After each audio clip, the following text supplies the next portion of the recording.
السلام علیکم ورحمۃ اللہ وبرکاتہ۔ درس البلاغہ کے اندر آج ہم لوگ نواسخ کے بارے میں پڑھنے جا رہے ہیں۔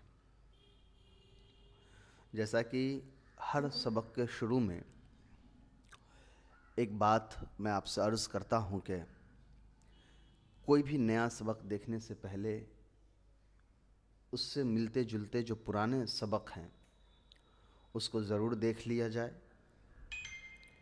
اس سے 2-3 فائدے ہوتے ہیں۔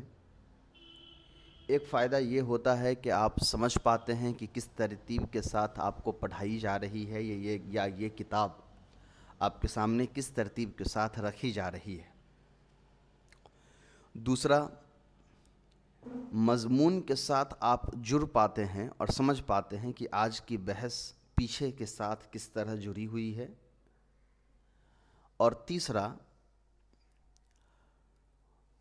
پرانے سبق کی دہرا لینے کی وجہ سے آگے کا سبق سمجھنا آپ کے لیے آسان ہوتا ہے، اس کو یاد رکھنا آسان ہوتا ہے، ساتھ ہی آپ کے اندر وہ صلاحیت پیدا ہو جاتی ہے کہ پرانے سبق اور نئے سبق دونوں کو ملا کر کے آپ اچھی طریقے سے پڑھ بھی سکتے ہیں اور پڑھا بھی سکتے ہیں۔ اور جیسا کہ ہمارا ترتیب رہا ہے شروع سے کسی بھی کتاب کو پڑھانے کا، خاص طور پر جو عربی عبارت کی ہو، کہ ہم پہلے اس کی عبارت پڑھتے ہیں، پھر لفظی ترجمہ کرتے ہیں اور اس کے بعد مناسب تشریحات کو کرتے ہیں۔ وہ تشریح یا تو ایسے ہی زبانی طور پہ آپ کے سامنے پیش کر دی جاتی ہے، یا اگر ضرورت پیش آتی ہے تو اس کو بورڈ پر آپ کو لکھ کر کے بھی بتایا جاتا ہے اور سمجھایا جاتا ہے۔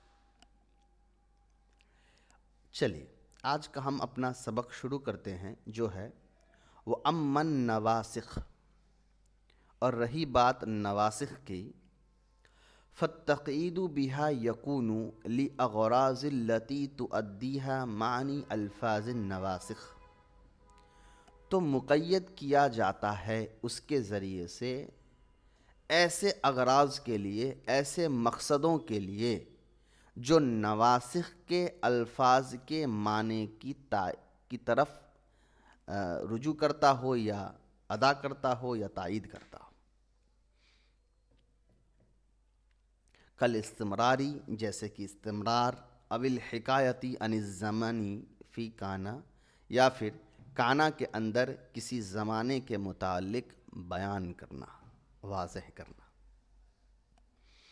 والتوقیۃ بزمن معین فی ظل بات اصبح امسا اضحی، یا پھر کسی خاص متعین شدہ زمانے کو بیان کرنا، اس کے وقت کو بیان کرنا، جیسے ظلہ میں، باتا میں، اصبح میں، امسا میں، اضحی میں۔ او بحالت معینۃ فی دام، یا پھر کسی معین شدہ حالت کو صرف بیان کرنا بغیر وقت لیے، جیسے دامہ میں۔ والمقاربۃ فی کاد قرب او شک، یا پھر قربت کے معنی بیان کرنے کے لیے، جیسے کاد قرب او شک کے اندر۔ والیقین فی جد و الفا و درا و تعلم و تعلم، یا پھر یقین کے معنی پیدا کرنے کے طور پہ، جیسے کہ وجد، الفا، درا یا تعلم میں، وحلم جرن، اور اس کے علاوہ اور ایسے ہی چلتا رہتا ہے۔ فالجملۃ فی ھذا تنعقد من الاسم والخبر، تو اس قسم کے جملے میں منعقد ہو جاتا ہے صرف اسم اور خبر سے۔ او من المفعولین، یا پھر اگر فعل ہے تو 2 مفعولوں کے ذریعے سے فقط، بس اتنا ہی۔ فَإِذَا قُلْتَ، تو جب آپ کہیں گے ظَنَنْتُ زَيْدًا قَائِمًا، کہ میں نے گمان کیا کہ زید کھڑا ہے، یہاں 2 مفعول ہے۔ فَمَعْنَاهُ، تو اس کا معنی یہ ہوگا زَيْدٌ قَائِمٌ عَلَى وَجْهِ الظَّنِّ، کہ زید وجہ ظن کے مطابق قائم ہے، یعنی ہمارا گمان ہے کہ زید کھڑا ہے، مجھے نہیں پتا حقیقت میں کھڑا ہے کہ نہیں، مگر گمان یہ ہے کہ زید کھڑا ہے، یعنی زید کے کھڑا ہونے کا گمان ہے۔ یہ آپ کا بالکل ٹھیٹھ لفظی ترجمہ تھا۔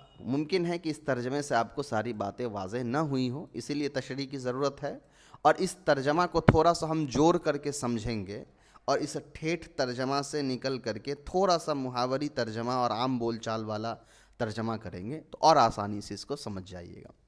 سب سے پہلے سمجھ لیجئے کہ نواسخ ہے کیا۔ اب اس سے پہلے کے سبق میں ہم لوگ پڑھ رہے تھے مطلق اور مقید کے بارے میں، کہ کسی جملے کو، کسی کلام کو مقید کب کیا جاتا ہے اور وہ مطلق کب ہوتا ہے۔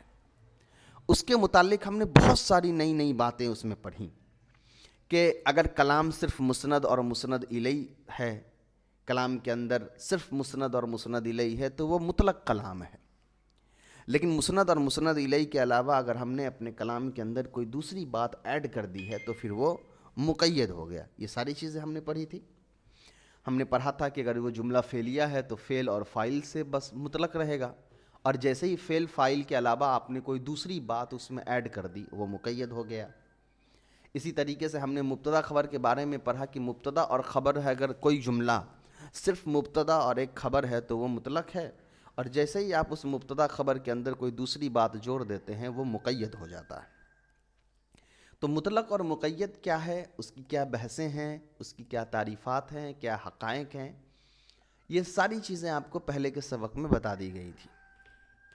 آج جو نواسخ ہم پڑھ رہے ہیں یہ بھی مطلق کلام کو مقید کرنے کا ایک طریقہ ہوتا ہے۔ کہ کوئی کلام اگر مطلق ہے، میں پھر دہرا دوں، مطلق میں نے بہت اچھے سے پیچھے والے سبق میں سمجھا دیا ہے، لیکن میں پھر دہرا دیتا ہوں تاکہ آج کا سبق سمجھنا آپ کے لیے آسان ہو جائے۔ مطلق کہا جاتا ہے ایسے جملے کو جس سے کوئی بات خاص حکم سمجھ میں نہیں آتا ہے کہ یہ کس سے متعلق ہے، کس نے کی، کس وقت میں ہوا، کس جگہ میں ہوا، یہ سب پتہ نہیں چلتا۔ جیسے میں نے کہا نصر زیدن، زید نے مدد کی، تو یہ بول دینے سے ایک مطلق بات ہے کہ ہاں زید نے مدد کی، گزرے زمانے میں مدد کی ہے، لیکن کس کو مدد کی، کہاں پر مدد کی، کیسے مدد کی، یہ ساری باتیں ہم کو نہیں معلوم ہے، تو ہم کہیں گے کہ یہ مطلق کلام ہے، بس اس میں مدد کرنا ہونا بتایا گیا، کس کی مدد کی، کیسے مدد کی، یہ سب نہیں پتہ۔ لیکن جیسے ہی آپ کہہ دیں گے نصر زید امرن، زید نے امر کی مدد کی، تو اب یہ کلام مقید ہو گیا، قید کے ساتھ آ گیا کہ زید نے سب کی مدد نہیں کر دی ہے، زید نے صرف امر کی مدد کی ہے، تو یہ ایک مفعول آنے کی وجہ سے اب یہ کلام مقید ہو گیا۔ ٹھیک ہے، تو پیچھے ہم نے پڑھا تھا کہ مفاعل کے ذریعے سے جملے فعلیہ کو مقید کیا جاتا ہے۔ جملے فعلیہ کو اگر مطلق سے مقید میں کنورٹ کرنا ہوتا ہے تو ہم مفعول کا استعمال کرتے ہیں، چاہے مفعول بہی ہو یا مفعول فی ہو یا مفعول لہو ہو یا مفعول معہو ہو یا استثناء ہو یا مفعول مطلق ہو۔ یہ تمام وہ چیزیں ہیں جس کے ذریعے سے ہم مطلق کلام کو مقید کے اندر کنورٹ کر دیتے ہیں، تبدیل کر دیتے ہیں۔ آج ہم لوگ پڑھنے والے ہیں نواسخ کے بارے میں، کہ نواسخ کیا ہوتا ہے۔ دیکھیے نحو کے اندر آپ نے آلریڈی نواسخ کے معنی پڑھا ہے، نواسخ جملہ، یہ پوری ایک بحث ہے نحو کی کتابوں کے اندر، جہاں ہم پڑھتے ہیں کہ نواسخ جملہ کن کن چیزوں سے بنتا ہے۔ تو نواسخ جملہ بنانے کے لیے 3 چیزیں ہیں، ایک ہے افعال قلوب، دوسرا ہے افعال مقاربہ، اور تیسرا آپ کا ہے افعال ناقصہ۔ ان تینوں کو کہا جاتا ہے نواسخ جملہ یا نواسخ افعال، یا میں کہوں اب عام بھاشا میں تو نواسخ۔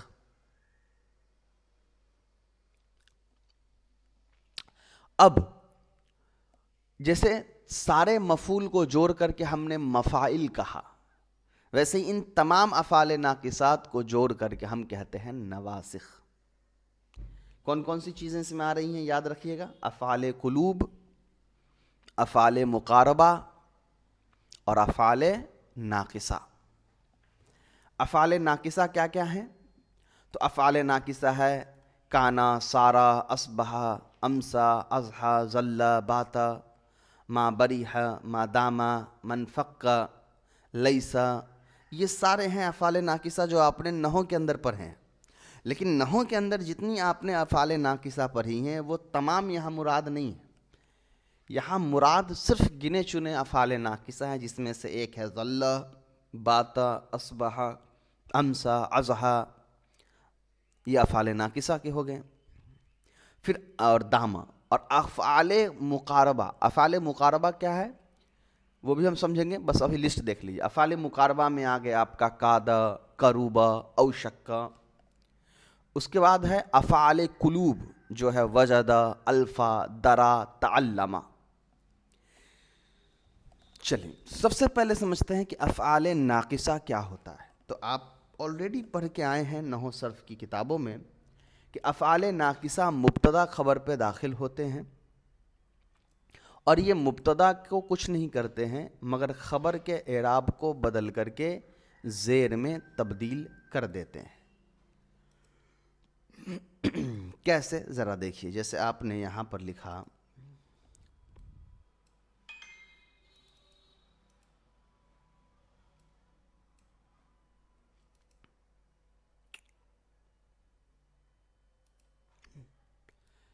یہاں پر لکھا ہوا ہے زید عالم۔ بڑا بھدا سا لگ رہا ہے یہ تو۔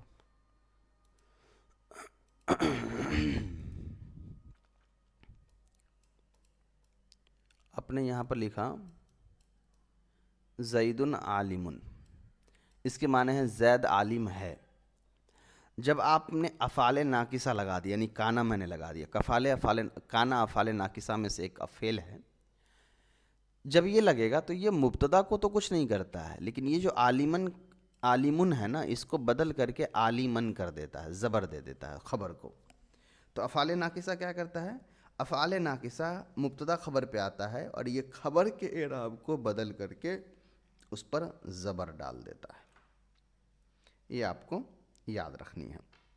ہاں، سب کے ترجمے الگ الگ ہیں، یہ بھی آپ کو یاد رکھنا ہے۔ جتنے بھی افعال ناقصہ ہیں ان سب کا کام ایک ہی ہے کہ وہ مبتدا خبر پہ آتے ہیں اور خبر کا اعراب بدل کر کے زبر کر دیتے ہیں، لیکن ان سب کا ترجمہ الگ الگ ہے، ان کے مقاصد الگ الگ ہیں۔ یہ کام ہے افعال ناقصہ کا۔ اس کا ایک آپ کا آتا ہے افعال مقاربہ۔ افعال مقاربہ کا مطلب ہوتا ہے قربت کے معنی، جیسے ہم بولتے ہیں نا ان قریب ایسا ہوگا، ان قریب ایسا ہوگا، تو وہ جو ہوتا ہے وہ بیان کیا جاتا ہے قربت کے ذریعے سے، افعال مقاربہ کے ذریعے سے۔ جیسے کادا کے معنی بھی قریب کے ہے، کروبا کے معنی بھی قریب کے ہے، اوشکا کے معنی بھی قریب کے ہی ہیں۔ ان تینوں کے معنی قریب کے ہیں، ان قریب یہ کوئی بات ہوگی، ٹھیک ہے؟ تو ان کا بھی جو کام ہے یہ مبتدا خبر پر آتے ہیں۔ اس میں ضروری نہیں کہ مبتدا خبر پر بالکل ڈائریکٹلی آئے، کچھ اس میں سے الفاظ ہے جو ان کے ساتھ آتے ہیں۔ اب یہ چونکہ نحو کی کتاب نہیں ہے تو نحو والی جو بحث ہے وہ یہاں نہیں کی جائے گی کہ کادا کیسے آئے گا، کروبا کیسے آئے گا، اوشکا کیسے آئے گا، اس کا ماضی کیا ہے، مضارع کیا ہے، یہ سب آپ نحو کی کتاب میں آسانی سے پڑھ رہے ہیں۔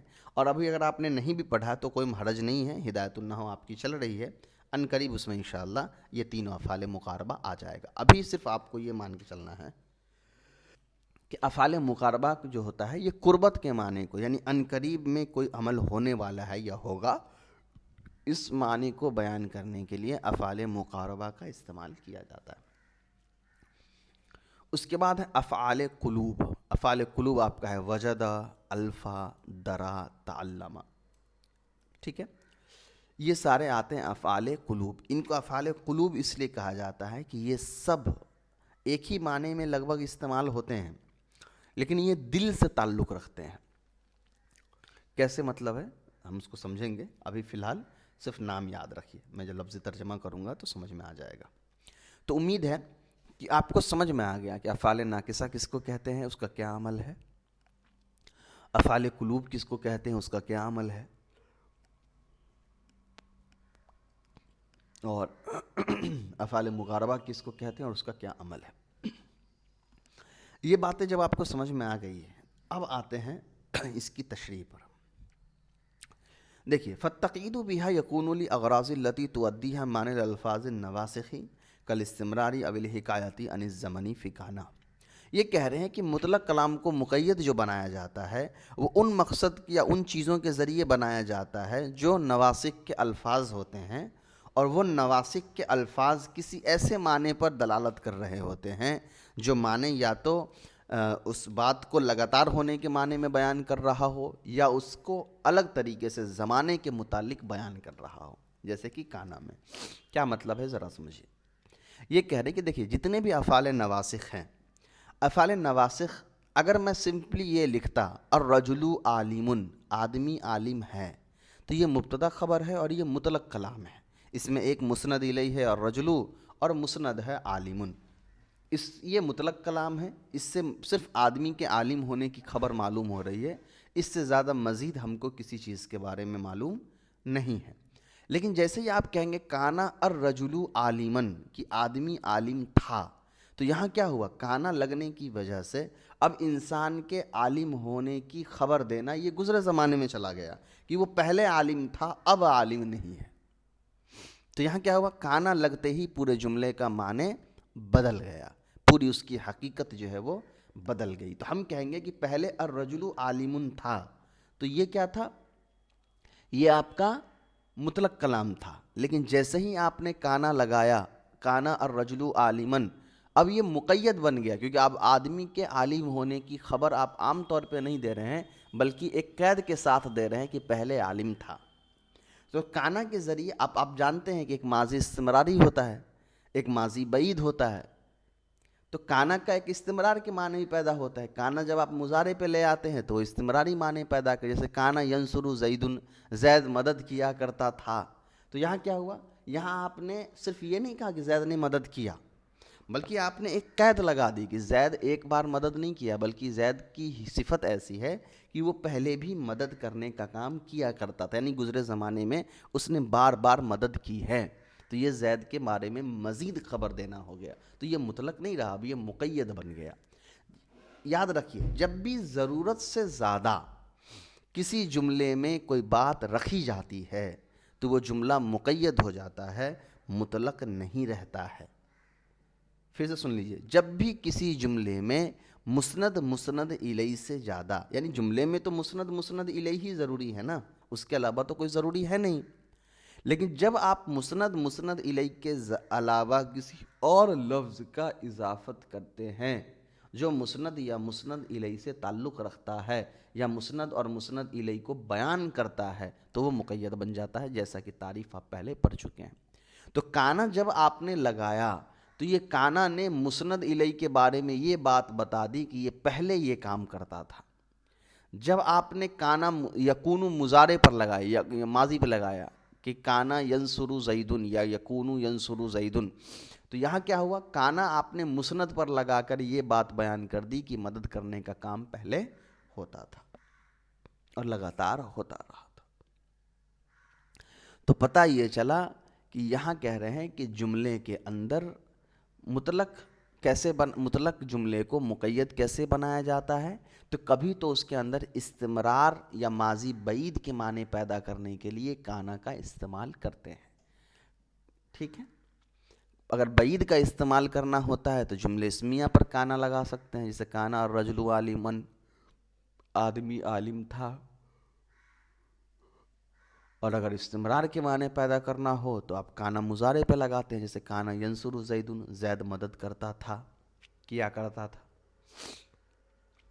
تو یہ ہو گیا کانا کا استعمال. افعال ناقصہ میں سے پہلا آپ کا کانا تھا جس کا استعمال کیا گیا. اب آپ کہیے گا کہ سارا بھی تو افعال ناقصہ ہے، کانا سارا کا ذکر کیوں نہیں آیا؟ اس کے علاوہ اور بھی تو ہے، لیسا ہے، ما فتیہ ہے، یہ سب کیوں نہیں آیا؟ تو دیکھیے بلاغت کے اندر انہی افعال ناقصہ کا ذکر ہوتا ہے جس کے اندر مقید بنانے کی طاقت ہوتی ہے.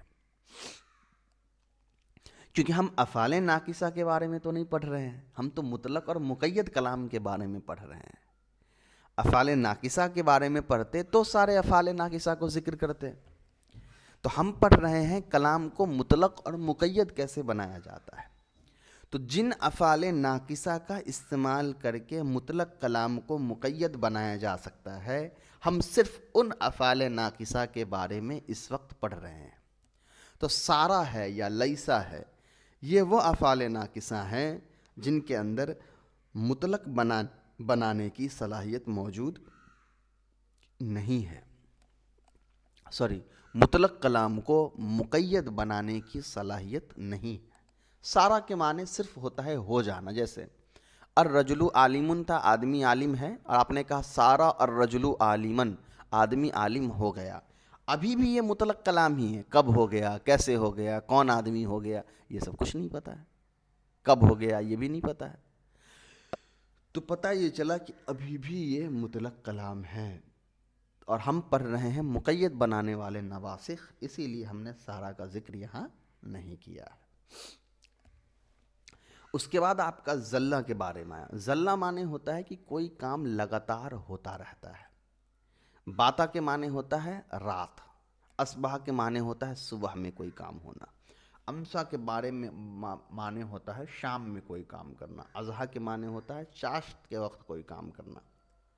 تو کہہ رہے ہیں التوقیت بزمن معین فی ظلہ باتا اصبح امسا اضحیٰ، کہ ایک متعین شدہ زمانہ وقت کے ذریعے بیان کیا جاتا ہے ان افعال ناقصہ سے، ظلہ باتا اصبح امسا اضحیٰ. تو بالکل صحیح بات ہے. ان تمام لفظوں سے آپ کو سمجھ میں آ جائے گا کہ یہ کسی نہ کسی وقت کے ساتھ جڑے ہوئے ہیں. جیسے میں کہوں ظلہ الرجل عالمن، آدمی لگاتار عالم ہوتا رہا ہے. باتا الرجل عالمن، آدمی نے عالم ہوتے ہوئے رات گزاری.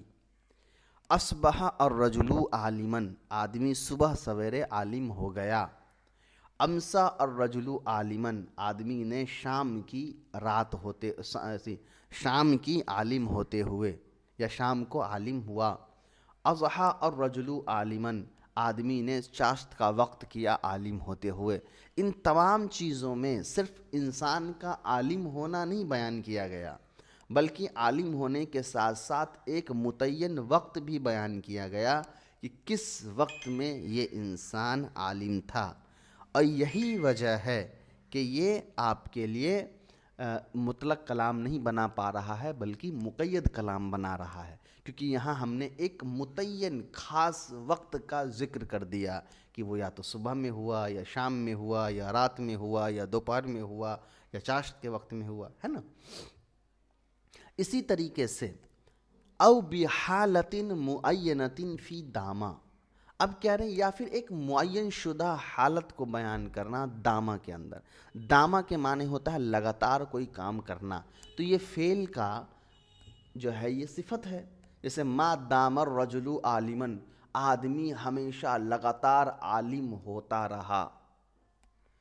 جب آپ نے کہا دامہ یدومو کے معنی ہوتا ہے لگاتار ہونا، باقی رہنا. تو یہاں آپ نے کیا کیا، آدمی صرف عالم ہے یہ نہیں بتایا، آپ نے یہ بتا دیا اس کلام کو مطلق سے مقید کرتے ہوئے یہ بیان کر دیا کہ آدمی جب تک رہا تب تک عالم رہا. کوئی انسان جب تک انسان رہا تب تک عالم رہا، یعنی ہمیشہ عالم رہا. پھر سے سمجھ لیجئے، یہاں 3 الگ الگ باتیں بیان کی گئی. کانا کے بارے میں کہا گیا کہ کانا جو ہوتا ہے یہ وقت نہیں بتاتا ہے، یہ بعدت یا استمرار کے معنی پیدا کرتا ہے. یہ یا تو یہ بتا دیتا ہے کہ گزرے زمانے میں کبھی یہ کام ہوا، یا یہ بتا دیتا ہے کہ یہ کام گزرے زمانے میں اب تک ہوتا آیا ہے. ظلہ باتا اصبح امسا اضحیٰ، یہ کلام کو مقید کرتے ہیں وقت کے اعتبار سے کہ یہ سب وقت کے معنی ہوتے ہیں. جیسا کلام ان میں سے جو بھی فعل ناقص کسی جملہ اسمیہ پر لگتا ہے وہ معنی دیتا ہے، وہ وقت کا متعین کر دیتا ہے. یعنی ایک مطلق کلام تھا، اس کو ہم نے وقت کے ساتھ متعین کر دیا. دعویٰ جو آپ کا ہے یہ دعویٰ کسی وقت کے ساتھ تو مطلق نہیں کرتا، یہ مقید نہیں کرتا ہے مطلق کلام کو، لیکن حالت کے ساتھ ضرور قید کر دیتا ہے. اسی وجہ سے اب کوئی کلام عام حالات میں مطلق رہا، لیکن جیسے ہی دامہ لگ گیا اس کی حالت بدل گئی، اب وہ مقید ہو گیا. تو پتہ یہ چلا کہ مطلق کلام مقید جو بنتا ہے وہ صرف اور صرف وقت کے بیان کر دینے سے نہیں بنتا ہے، بلکہ اگر آپ نے فعل کی کیفیت اور حالت کو بھی بیان کر دیا تب بھی وہ مطلق ہو جائے گا. ٹھیک ویسے ہی جیسے آپ نے جملہ اسمیہ کے بارے میں پڑھا کہ جملہ اسمیہ میں جب آپ حال کا استعمال کر لیتے ہیں، یا جملے فعلیہ کے اندر جب حال کا استعمال کر لیتے ہیں، جملے اسمیہ میں تو حال استعمال ہوگا نہیں، جملے فعلیہ میں جب آپ حال کا استعمال کر لیتے ہیں تو وہ بن جاتا ہے آپ کا مقید. جیسے جاء زید، زید آیا، تو یہ عام لفظ ہے، مطلق کلام ہے، زید کیسے بھی آیا ہوگا، چل کے آیا ہوگا، دور کے آیا ہوگا. لیکن جب آپ نے کہا جاء زید راکبا، زید سوار ہو کر کے آیا، تو اب یہ مقید کلام ہو گیا، کیونکہ زید نہ پیدل آیا ہے، نہ زید بیٹھ کے آیا ہے، زید سوار ہو کے آیا ہے، تو بات بدل گئی ہے نا. تو یہ آپ کو یاد رکھنا ہے. میں بار بار جو یہ مطلق مقید آپ کے سامنے ذکر کر رہا ہوں، اس کی وجہ یہی ہے کہ ایک بار اگر آپ مطلق اور مقید ان دونوں کو سمجھ لیں گے پیچھے والے ویڈیو سے، تو ابھی کا کلاس سمجھنا آپ کے لیے بڑا آسان ہو جائے گا. چلیے، تو یہ تھا آپ کا افعال ناقصہ کے بارے میں کہ مطلق کلام مقید کیسے بنتا ہے. یا تو آپ زمانہ بیان کر دیتے ہیں، یا پھر آپ حالت بیان کر دیتے ہیں. تیسرا کہہ رہے ہیں افعال مقاربہ.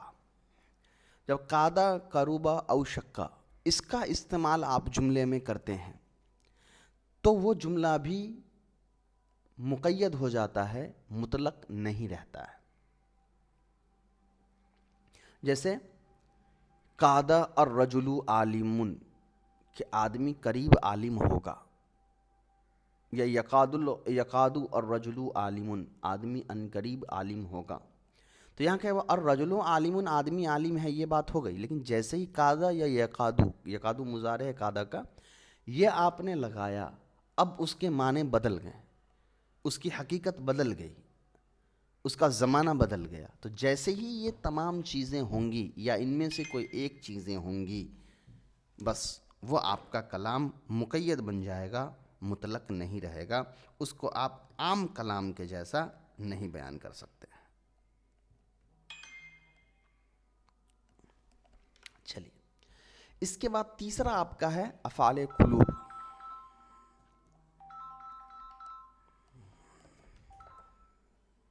چلیے، افعال قلوب کیا ہوتا ہے اس کو ذرا سمجھیے. اس کا مطلب یہ ہوتا ہے کہ کوئی ایسا الفاظ ہے جس کے اندر یقین کے معنی ہوتے ہیں ایک دم مضبوطی کے ساتھ. جیسے مان لیے میں نے کہا وجد زید عالمن، یہ وجدت زیدن عالمن، میں نے زید کو عالم پایا. یا ایسے بھی کہہ دیجئے وجد زید امرن عالمن، زید نے امر کو عالم پایا. یا وجدہ کے معنی پانا ہے. یا پھر ایسے کہہ دیجئے وجد زید مالن، زید نے مال پایا. ان تینوں صورت میں کیا ہوا ہے؟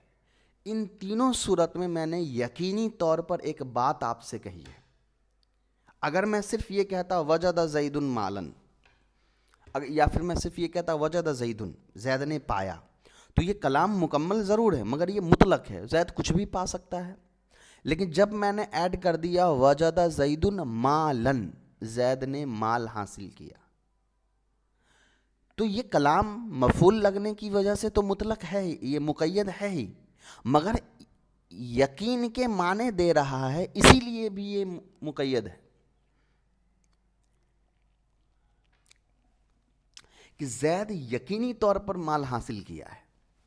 تو افعال قلوب جتنے بھی ہوتے ہیں یہ یقین کے معنی پیدا کرتے ہیں کلام کے اندر، کہ اگر افعال قلوب کے ساتھ کوئی جملہ شروع ہوا ہے تو اس بات کا مکمل اعتبار ہوتا ہے کہ وہ بات بالکل صحیح ہے. تو وجدہ، الفا، درا، تعلم، اس میں درا وجدہ کے معنی پانا ہے، الفا کے معنی بھی جو ہے پانا ہے، درا کے معنی جاننا ہے، تعلم کے معنی سیکھنا ہے. یہ تمام چیزیں سب افعال قلوب میں سے ہے. یہ سب یقین کا معنی دیتے ہیں، یقین کا فائدہ دیتے ہیں. اسی لیے کسی جملے کے اندر یہ اگر افعال آتے ہیں تو وہ افعال بھی مطلق نہیں مانا جاتا ہے، مقید مانا جاتا ہے. اس کے بعد کہہ رہے ہیں فَالْجُمْلَةُ فِي هَذَا تَنْعَقِدُ مِنَ الْإِسْمِ وَالْخَبَرِ. جتنے بھی جملے آپ نے اوپر بیان کیا ہے نواسخ کے بارے میں یا افعال مقاربہ کے بارے میں، یہ وہ ہیں جو مبتدا اسم اور خبر سے پورا ہو جاتے ہیں.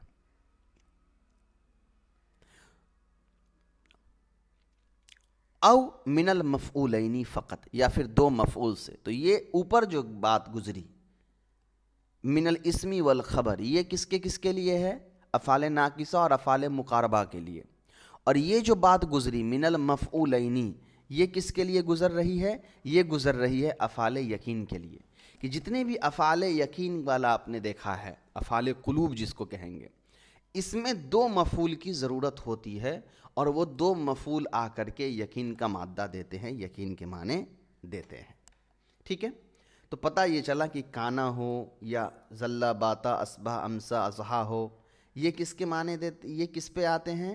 یہ مبتدا خبر پہ آتے ہیں. ان کو اسم اور خبر کی ضرورت ہے. اور یہ جو افعال قلوب ہیں، ان کو کس کی ضرورت ہے؟ یہ مفعول کی ضرورت ہے ان کو. اب دیکھیے کہہ رہے ہیں کہ فَإِذَا قُلْتَ ظَنَنْتُ زَيْدًا قَائِمًا مَعْنَاهُ زَيْدٌ قَائِمٌ عَلَى وَجْهِ الظَّنِّ. اب ایک مثال دے کر کے اس کی حقیقت کو سمجھا رہے ہیں کہ جب آپ یہ لفظ استعمال کرتے ہیں ظننتُ زَيْدًا قَائِمًا، افعال ظن بھی ہے یعنی گمان والا، جیسے ظننتُ زَيْدًا قَائِمًا، میں نے زید کو کھڑا گمان کیا، یعنی مجھے یقین نہیں ہے، میں نے زید کو کھڑا گمان کیا. تو کہہ رہے ہیں کہ کیا یہ افعال یہ جو لفظ ہے یہ مطلق نہ ہو کر کے مقید نہیں بن سکتا ہے؟ جیسے آپ نے افعال قلوب لگا دیا یا افعال مقاربہ لگایا یا افعال ناقصہ لگایا تو مطلق کلام کو آپ نے مقید میں کنورٹ کر دیا.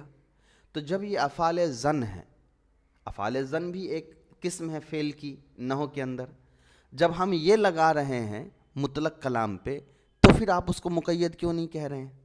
جیسے میں نے کہا ظننتُ زیدًا قائمًا، میں نے زید کو کھڑا گمان کیا، تو آپ اس کو بھی کہیے کہ یہ مقید کلام ہے، اس لیے کہ یہاں صرف مبتدا خبر تو نہیں ہے، زیدٌ قائم نہیں ہے، یہاں تو ظننتُ زیدًا قائمًا ہے. سوال سمجھیے، سوال کیا تھا؟ پہلے ایک بات مصنف رحمۃ اللہ علیہ نے بیان کی کہ مطلق کلام کو مقید تب بنا دیا جاتا ہے جب اس میں اگر وہ جملے اسمیہ ہیں تو آپ اس میں افعال ناقصہ یا افعال مقاربہ کا استعمال کر لیتے ہیں، اگر وہ جملے فعلیہ ہے تو اس میں مفعول یا حال یا مستثنیٰ کا استعمال کر لیتے ہیں، یا وہ افعال قلوب ہے تو اس میں دو مفعول کا استعمال کر لیتے ہیں، ہے نا؟ یہ ایک اصول بیان کیا گیا کہ مطلق کلام کو مقید بنانے کے یہ اصول ہے. اس کے بعد پھر ایک سوال آ گیا کہ بھائی ظننتُ زیدًا قائمًا دیکھیں گے تو ظننتُ فعل فاعل ہے اور زیدًا قائمًا یہ دو مفعول ہے، تو کیوں نہ اس کو بھی ہم مقید مانیں؟ آپ اس کو مقید کیوں نہیں مان رہے ہیں؟ تو ہم کہہ رہے کہ دیکھیے یہ اس لیے نہیں مانا جائے گا کہ ظننتُ زیدًا قائمًا کا مطلب ہے زیدٌ قائم علی وجہ الظن، کہ زید گمان کے بیسس پہ کھڑا، یعنی یقین نہیں ہے ہم کو کہ زید کھڑا ہے کہ نہیں، ہم اندازہ لگا رہے ہیں، گمان کر رہے ہیں کہ زید کھڑا ہے. تو یہ مطلق بات ہو گئی نا، مقید کہاں رہی؟ مقید کا مطلب ہوتا ہے کہ مقید جو کلام ہوتا ہے وہ آپ کے گمان کو اور شک کو ختم کر کے یقین کے معنی پیدا کر دیتا ہے. اگر کسی جملے سے اضافت تو ہوئی، اس کے اندر الگ الگ لفظ کی ہم نے اضافت کر دی، زیادتی کر دی، مگر ان زیادتی کے باوجود بھی اس کلام سے آپ کو شک ہی ہو رہا ہے، یقین کا فائدہ وہ کلام آپ کو نہیں دے رہا ہے، تو وہ مطلق کلام ہی رہے گا، مقید نہیں بن پائے گا. تو ظننتُ اگرچہ یہ فعل ہے، اس کا بھی تعلق قلب کے ساتھ ہے کیونکہ گمان بھی ہم دل سے ہی کرتے ہیں، اس میں بھی دو مفعول ہے، تو پتہ چلا کہ سارے اصول پہ تو یہ کھڑا ہو رہا ہے، پھر بھی ہم اس کو مطلق مان رہے ہیں، مقید کلام کیوں نہیں مان رہے ہیں؟ تو اس کی وجہ یہ بیان کر رہے ہیں کہ دیکھو اس کے اندر گمان کے معنی پائے جا رہے ہیں، یقین کے معنی نہیں پائے جا رہے ہیں. ظنّ جو فعل ہے یہ نہ تو آپ کو یقین کے معنی دے رہا ہے، نہ کسی قربت کے معنی دے رہا ہے، نہ کسی زمانے کے ساتھ جوڑ رہا ہے، بلکہ یہ ایک عام ترجمہ کر رہا ہے کہ مجھے گمان ہے کہ زید کھڑا ہے. تو جس کلمے میں ابھی بھی شک ہے، گمان ہے، وہ کلمہ مطلق ہی رہتا ہے، مقید نہیں بنتا ہے.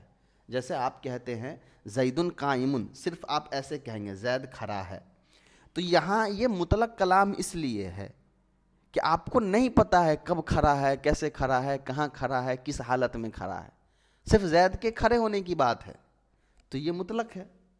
اگر آپ کہہ دیں گے زید قائم علل کرسی، زید کرسی پر کھڑا ہے، تو اب یہ مقید ہو گیا، کیونکہ آپ نے ایک زمانے کے ساتھ جوڑ دیا، ایک مکان کے ساتھ اس کو جوڑا، جگہ کے ساتھ، کہ زید بیڈ پہ نہیں کھڑا ہے، روڈ پہ نہیں کھڑا ہے، بلکہ ایک کرسی پر کھڑا ہے۔ ٹھیک ویسے ہی جب آپ کہتے ہیں ظننتو زیدن قائمن، کہ میں گمان کرتا ہوں کہ زید کھڑا ہے، تو یہ بھی تو اسی معنی میں چلا گیا نا، زیدن قائمن کے معنی میں، بس یہاں گمان کرنے کے معنی لگ گئے، جو کہ شک ہی ہے، یقین تو ہے نہیں۔ تو پتہ یہ چلا کہ مطلق اور مقید جملے کی پہچان اس طرح ہوتی ہے کہ مطلق جملہ آپ کو شک میں ڈال دیتا ہے، آپ کو پورا پیغام نہیں دیتا ہے کہ اس جملے کا وقوع کب ہوا، کس حالت میں ہوا، کس جگہ پہ ہوا۔ اور مقید جو کلام ہوتا ہے یہ آپ کے شک کو دور کر کے واضح کر دیتا ہے کہ یہ کس حالت میں ہوا، کس جگہ پہ ہوا، کس وقت میں ہوا۔ ظننتو کے اندر شک کے معنی ہی پیدا ہو رہے ہیں، یقین کے معنی پیدا نہیں ہو رہا ہے، اس لیے ظنہ والے کو ہم نے افعال قلوب کے اندر شامل نہیں کیا، اور اس کو ہم نے مقید نہیں شمار کیا اس ظنہ سے بننے والے جملے کو۔ امید ہے کہ آپ کو ساری باتیں سمجھ میں آ گئی ہوں گی۔ ان دونوں ویڈیو کو جو مطلق اور مقید والا ہے اس کو دیکھ لیجئے، بہت انٹرسٹنگ چیپٹر ہے، ان دونوں کو آپ پڑھ لیجئے، ایک بار سمجھ لیجئے، پھر بھی کوئی چیز سمجھ میں نہ آئی ہو انشاءاللہ آپ پوچھ لیجئے، ہم آپ کے لیے حاضر ہیں۔ آج کی کلاس میں اتنا ہی پڑھیں گے۔ میں جاتے جاتے ایک بار اس سبق کا پھر سے خلاصہ کر دیتا ہوں، بہت سمرائزڈ وے میں، مختصر انداز میں بیان کر دیتا ہوں کہ ہم نے کیا پڑھا۔ اس سے پہلے کے سبق میں ہم نے مطلق اور مقید کی تعریف پڑھی کہ کلام کو مطلق کب بنایا جاتا ہے اور مقید کب بنایا جاتا ہے، یعنی جملے اسمیہ اور جملے فعلیہ کو ہم مقید کیسے بناتے ہیں۔ اگر جملے اسمیہ ہے اور اس میں صرف مبتدا خبر ہے تو وہ مطلق ہے، اگر مبتدا خبر کے علاوہ کوئی دوسری بات بھی اس میں آ گئی تو وہ مقید ہے۔ اگر جملے فعلیہ ہے تو اس میں اگر فعل فاعل ہے تو وہ مطلق ہے، فعل فاعل کے ساتھ اگر مفعول آ گئی تو وہ مقید ہو گیا۔ اس کے بعد ہم نے مقید بنانے والے کچھ آلات کے بارے میں پڑھے کہ کلام کو مقید بنانے میں ایک آتا ہے آپ کا نواسخ۔ نواسخ جو ہوتے ہیں یہ تین ہو گئے، افعال ناقصہ جو مبتدا خبر پہ آتے ہیں، یہ فعل فاعل پہ بھی آتے ہیں، جہاں جیسے آتے ہیں اس طریقے سے کلام میں وہ تاکید کو پیدا کرتے ہیں، اس کو تاکید ایک الگ چیز ہے، کلام کے اندر تقید پیدا کر دیتے ہیں، قید لگا کر کے اس کو مقید کر دیتے ہیں۔ اور دوسرا آپ کا افعال قلوب ہے، افعال قلوب جو ہے یہ دو مفعول ان کو چاہیے ہوتا ہے، اور یہ بھی کسی جملے کے شروع میں آتے ہیں یا جملہ ان سے شروع ہوتا ہے تو اس کلام کو مقید کر دیتے ہیں، اب وہ مطلق بات نہیں ہوتی ہے۔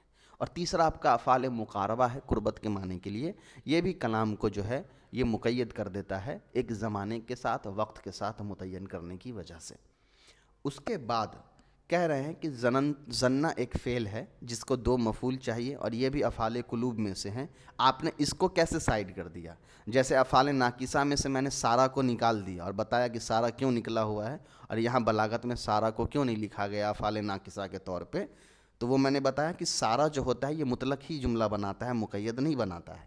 ویسے ہی ظنہ بھی افعال قلوب میں سے ہے، لیکن نحو کی کتاب میں تو افعال قلوب میں ظنہ لکھا ہوتا ہے، مگر بلاغت کی کتاب میں ظنہ کو افعال قلوب میں شمار نہیں کیا گیا۔ اس کی وجہ کیا ہے؟